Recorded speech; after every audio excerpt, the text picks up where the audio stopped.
are listening to Talking Hoosier Baseball, a podcast by fans from the IUBase.com website. For anyone wanting more information on the Indiana University baseball program.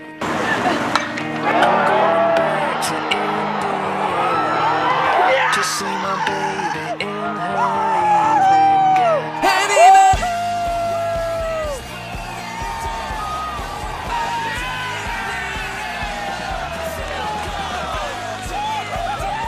Welcome, everybody. We are recording this podcast on Monday, February 24th, 2020.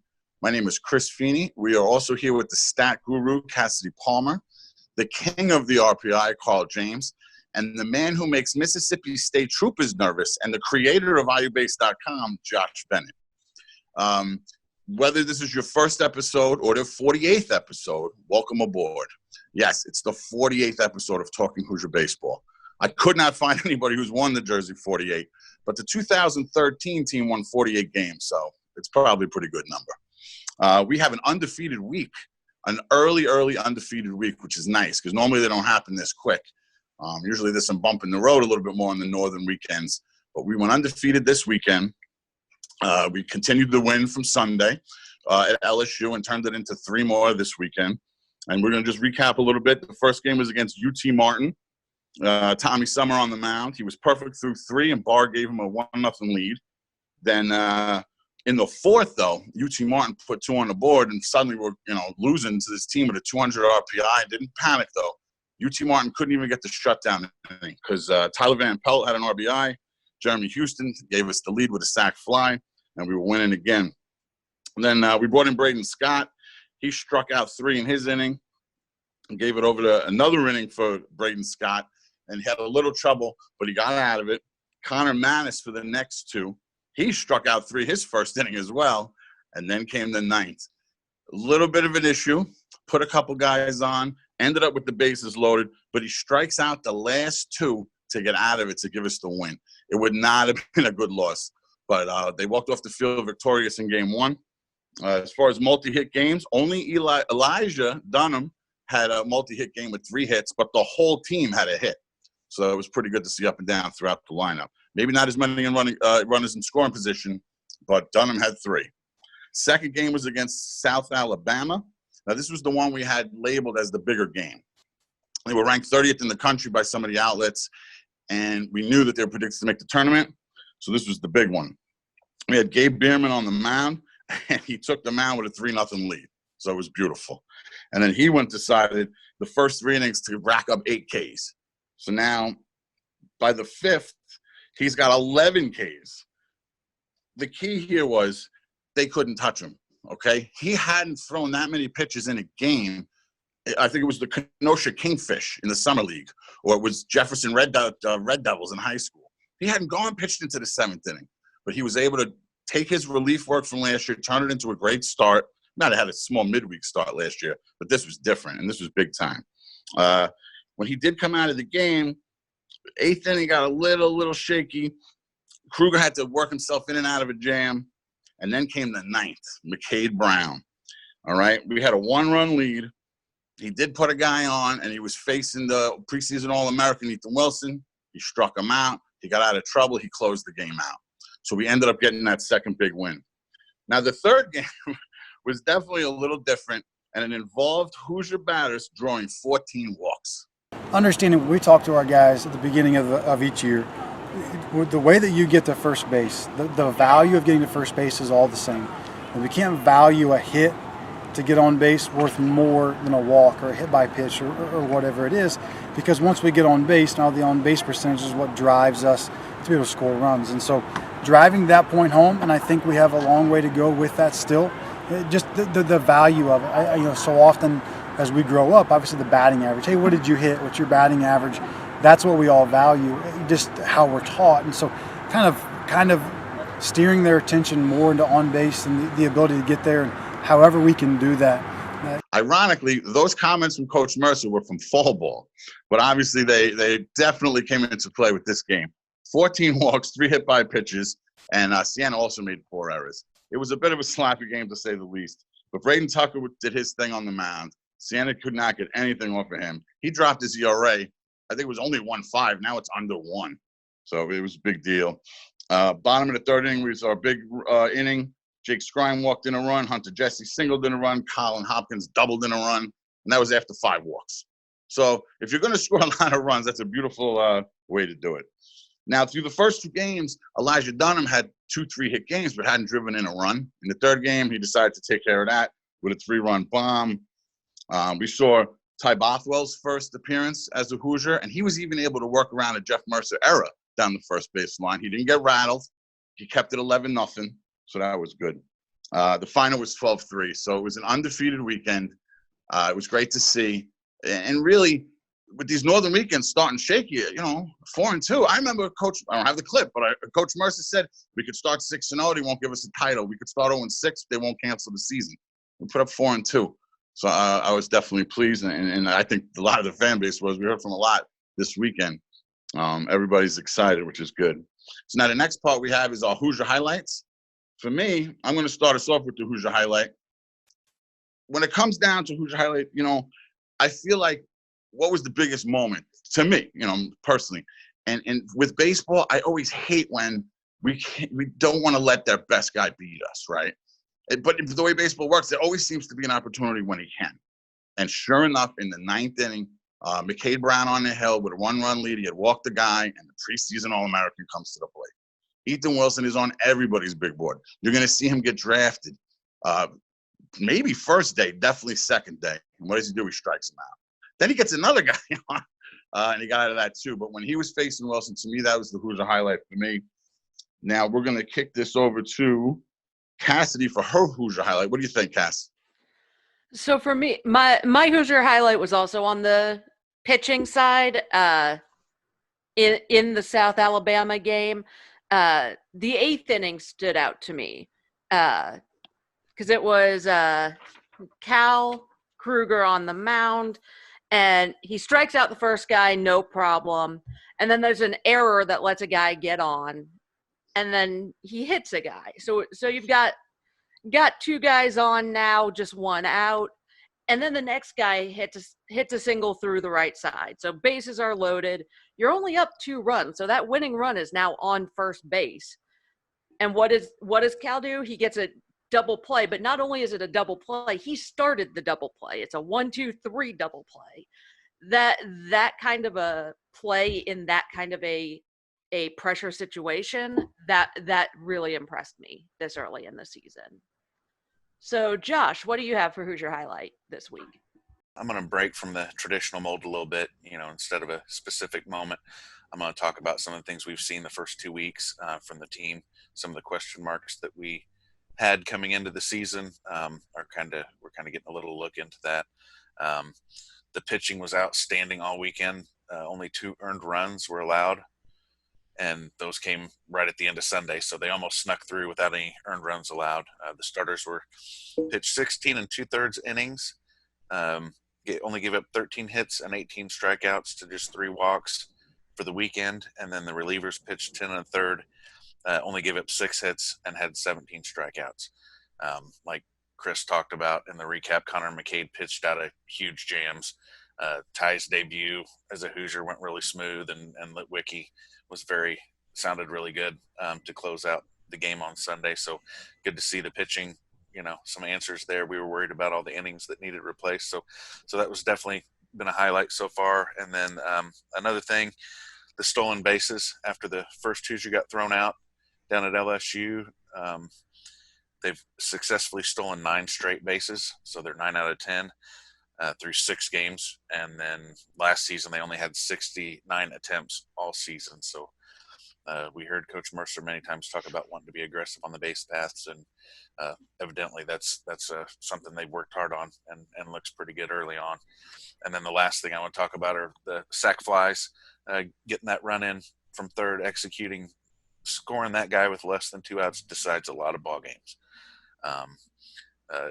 In last season, in 60 games, there were only 15 total sac flies, and this season, through 6 games, we have 7. So we're almost halfway there in 6 games this season. So just excellent execution. Attention to detail is very important in the game of baseball. So very excited on all three, the pitching, the stolen base, and sac flies. That seem to be some reassurance there on that. So that's my Hoosier highlight so far. So Carl, what do you have for us? Well, for me, I simply think back to the third inning of the Siena game, and I know we're kind of in our Twitter chat with each other talking, and then the realization that kind of felt like this game is gonna go Indiana's way, and Chris reminded me, this guy's still pitching a no-hitter against Indiana. So 2.2 innings, Lipinski has not given up a hit yet, but the Hoosiers have already scored 2 runs, and he's in so much trouble that they have to go to the bullpen. And then a few of these big hits finally happened. And, of course, they were very valuable hits, produced a lot of RBIs. And like you said, that it's included at least 1 sac fly. So the fact that the team determined other ways to get on and other ways to score runs. So those 2 things were really, really big for this team. And the fact that, you don't necessarily need to have a hit in order to score runs. And that was very nice. Now it's time to give out the weekly red belts. Chris, who are getting the red belts this week? All right. Thanks, Carl. Now, again, we talked about this before we went live. It is a little harder to do when all you have is audio, or if you don't even have that, as in years past.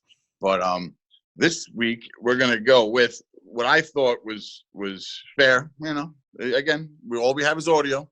But for the pitching red belt, I don't think I would have needed audio, because I'd see the 11 Ks and I'd see, the performance that Gabe Bierman put up in this game, the one that we needed the most, the one that seemed the most important. Obviously, the other 2 would have been terrible losses, but this was going to be the lineup that was going to be the hardest to go through, and Gabe did it, and he was dominant. I mean, you go 8 Ks through the first 9. It reminded me of that outing against Michigan, but it was the other 3 innings, right? He pitched the last 3 innings, and he struck out 8. I think there was 1 foul out to Feynman, and that was it. But Gabe really stepped up. I remember hearing him in preseason, like he wanted this. These kids, they come from high school. They're the best pitcher on their team. They're the starter. Then they come over here, and they're like a bullpen guy. Well, now he's the starter again. And he's a weekend guy, and he's going to be a huge piece for us. And Gabe gets his red belt, the first one that he gets of 2020.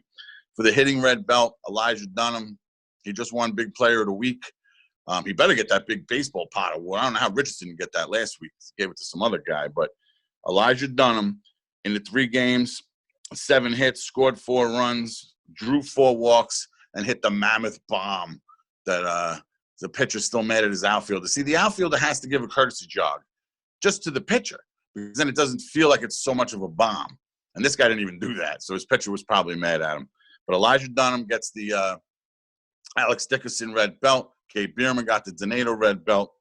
And that leaves us with the defensive red belt, the Tony Butler, which in years past and this year too are the hardest to do when all you have is audio. But I'm going to go with when they took Bierman out of the game. And what was that? Braden Scott came in with 2 outs.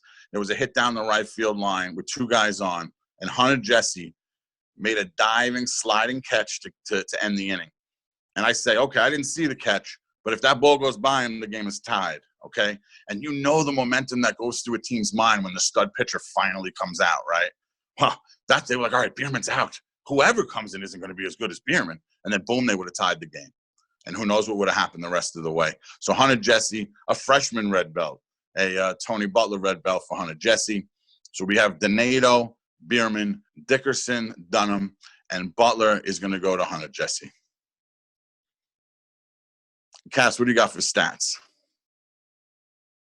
So my stats are going to start with, I feel like I'm a broken record on this sometimes, but it's still really early in the season to be looking at really any stats with any kind of seriousness. I mean, nobody even has 25 at-bats yet, and the most innings pitched for any of the staff is 11 2/3. So it's still really small numbers. And a really good example of this is walk rate right now. Because it's now inflated quite a bit thanks to one ridiculous game on Sunday. The total walk rate for the season is 14% of plate appearances.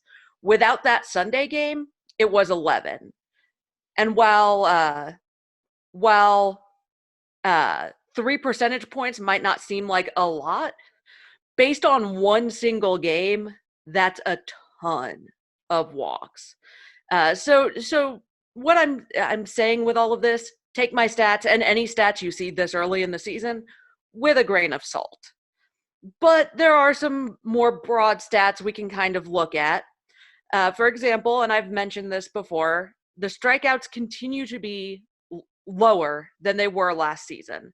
It's currently at 21% of all plate appearances, which is about where the 2018 Hoosier bats were, which is about 10 percentage points lower than last season. So far, the strikeouts are looking good, and that includes a series against LSU. I'm hoping that will continue to stay low as we continue through the season. One of the things I looked at after this weekend was how the pitchers were doing with runners in scoring position, because it seemed like the Hoosier pitchers were getting out of a lot of trouble. And so I looked at it for the weekend, and the pitchers had an opponent batting average of just 194 with runners in scoring position, which is pretty solid. You really want that number to be below 200. And so that's a great spot to be, especially when they had, I don't remember. I had the number somewhere, the number of plate appearances, but it was more than you would want with runners in scoring position. But the big part of keeping that opponent batting average low was that the pitchers struck out 36% of the batters in that scenario. More than a third of the batters with runners in scoring position struck out. And a lot of those were doubled up. You'd get 2 strikeouts to end the inning. That's huge because you've got that runner on third. It doesn't take a whole lot of contact for that run to score. So the pitchers really stood out to me over the course of the weekend, looking at the stats with runners in scoring position.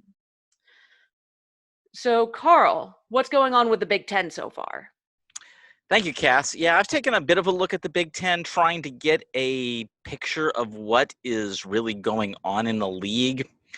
Overall, it's 47-37 is the record that the teams in the Big Ten have, which is okay, but not great.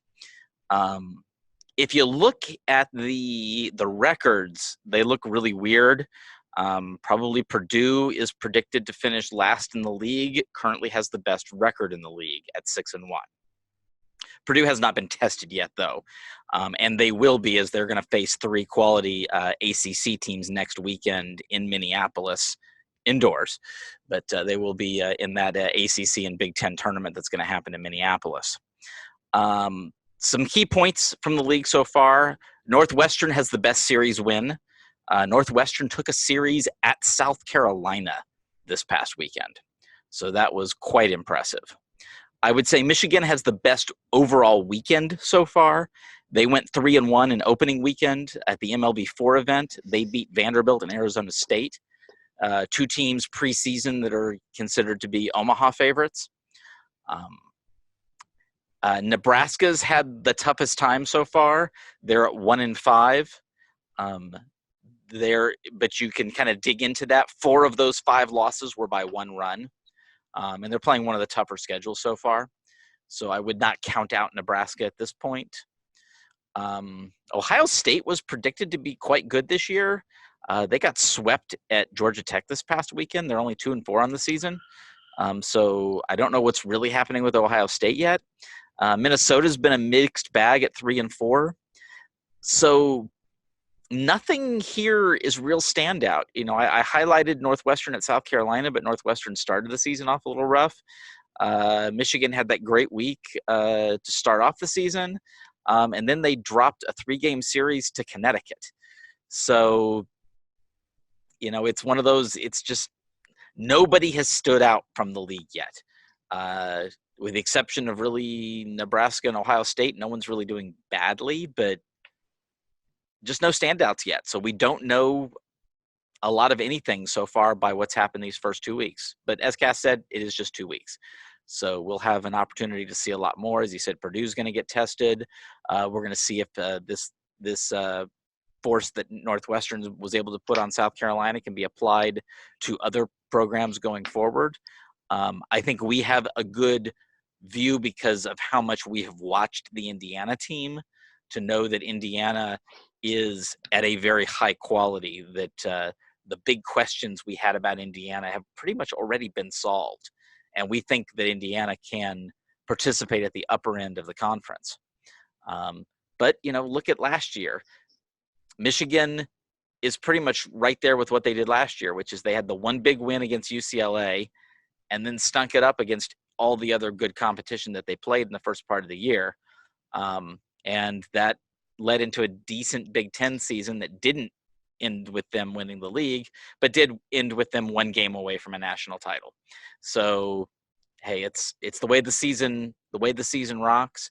I wouldn't go away from the original preseason picks. I think Michigan, Minnesota, Indiana, and Ohio State still have to be looked at as four of the better teams in the league, but we'll see. We'll see going forward.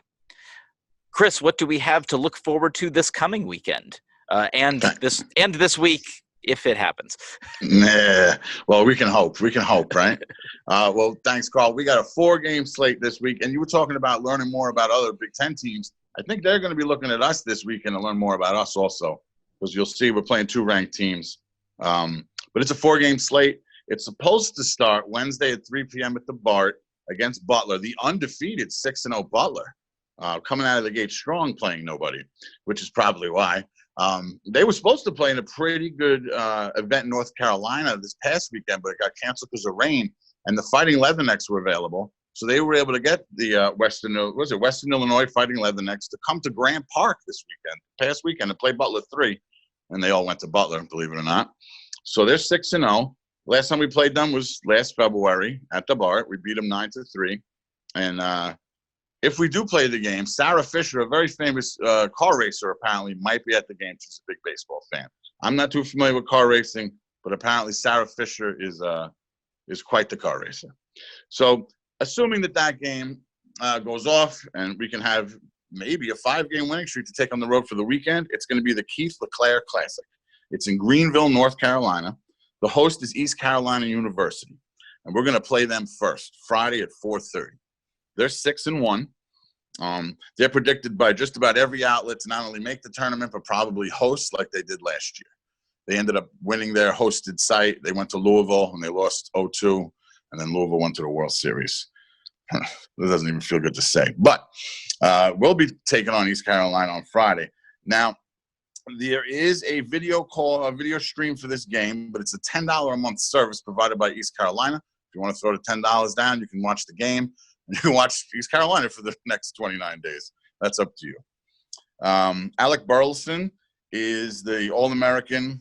He's the favorite for the John Olerud Award. He's a left-handed pitcher, first baseman. He's been their Friday guy as of now, the first 2 series. So that's the guy I would think we're going to face. He's a big-time pitcher. He's predicted to, get drafted very high in the draft. Now, there is a caveat to that. There's a Gavin Williams, who was supposed to be their Friday guy. This guy throws 100. He's got a great breaking ball, but he's hurt. And he hurt his finger like 3 weeks ago. He's been out for 2 weeks. If he should happen to come back this weekend, we would probably face him, and they would move Burleson to Sunday, and we wouldn't face him. But either way, it's going to be a big-time pitching matchup for the Hoosiers on Friday at 4:30. Then on Saturday at 12 noon, the High Point Panthers. They're 5-3. This is a school out of North Carolina. I forgot to mention, Sandra Bullock might be at the game, East Carolina grad. So you might see her Friday if you're going to the game. For the High Point Panthers out of North Carolina, they're a 200-plus RBI team. This could be a lot like Siena or, should go our way. They're out of the Big South. Again, you don't take anything for granted. This would be a horrible loss if we were to lose to High Point on Saturday. And for their alumni, another car racer, Austin Dillon. Again, I'm not familiar with these guys, but apparently he's pretty good. And another ranked team on Sunday, Ole Miss, out of the SEC. They're 6-1, and they have played people. Okay, they took a 2 out of 3 series against Louisville, and then they swept Xavier. That's breakfast with the Hoosiers, Sunday at 10 a.m. All right? Their big bat is Tyler Keenan, the third baseman, and it looks like we're going to be going against their Sunday guy, Derek Diamond, right-handed pitcher. He's 6'2", 200, He's on a lot of the freshman standouts into the conference as far as D1 baseball. He was pretty high on the list as a freshman to look out for. He's out of California, came pretty highly ranked to go to Ole Miss. And as far as their alumni, Eli Manning, he could definitely be there. He's a huge baseball fan. From what I understand, that's why he wanted to get traded to the Giants from San Diego, because New York has 2 baseball teams. So Eli Manning could be at the game. Keep an eye out for him. And we are radio all week with Austin Reiner, just like the road games have been. So that'll be good. And it looks like Greg Murray is going to do the home opener if there is one. But then Austin will do the road games. So that's something to look at. And that's Friday, 4:30. Saturday, 12 noon, Sunday, 10 a.m. for your weekend series. Now, what we usually do at the end is we just give some final thoughts before we wrap up the show. For me, my final thought, again, the coverage, all right? Austin Render, excellent job calling the radio call. These were games that we would have, if we were lucky, we would have had some Roger radio a few years ago. And now that he's gone, they would have been nothing, okay? It would have just been digital, watching the live stats. And it's not like we just had somebody doing the game. He was great. And the Friday and the Saturday game, the tension in the 9th, the tension in the 8th, and he really set the scene. He painted the word picture great. I was able to confirm that he was picked by Greg Murray. And Greg, great pick. Austin, great job. But to go along with the coverage, as far as my final thoughts, even, the digital stuff this year has been excellent. The new graphics. Some guy, I wish I had his name, he built the whole room. They painted it. They did the time lapse. They showed how they did it. I mean, the graphics, that we're getting the lineups a whole half hour before first pitch. I'm grateful for it. I don't know if anybody else is. I like it. Sometimes we were getting them like a minute before first pitch. I like a little, leeway time in between.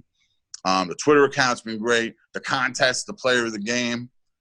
I don't know. I felt a real difference this year. And thank you to the hard work of the guys that are doing it.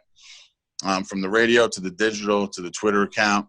It's really, I've noticed, again, the first weekend when you're there and you're on the road trip, you don't notice stuff like this. You're hanging out, you're at the games. But this weekend, I really noticed and felt the difference. And there was a lot of interaction with fans on the Facebook groups and the Twitter pages and commenting. And people are pumped up, man. I remember, usually this happens after we get back because we usually have rough starts. But to have a nice start, and let's hopefully keep it rolling this weekend against 2 ranked teams and then take care of business on Saturday. But those are my final thoughts. Just being grateful, the commitment to the program, it really makes a difference as far as the fan aspect, and I'm grateful for it. But that'll do it for this edition of Talking Hoosier Baseball. You can read up on Indiana baseball at iubase.com, or you can follow us on Twitter at CUAtTheBart or at iubase17. You could feed the algorithm and leave reviews on like iTunes and Google. Apparently it does something to help us. I still haven't been told why that's good, but leave a review. It'll be great. For Carl James, Josh Bennett, and Cassidy Palmer, I'm Chris Feeney. We might see you at the bar.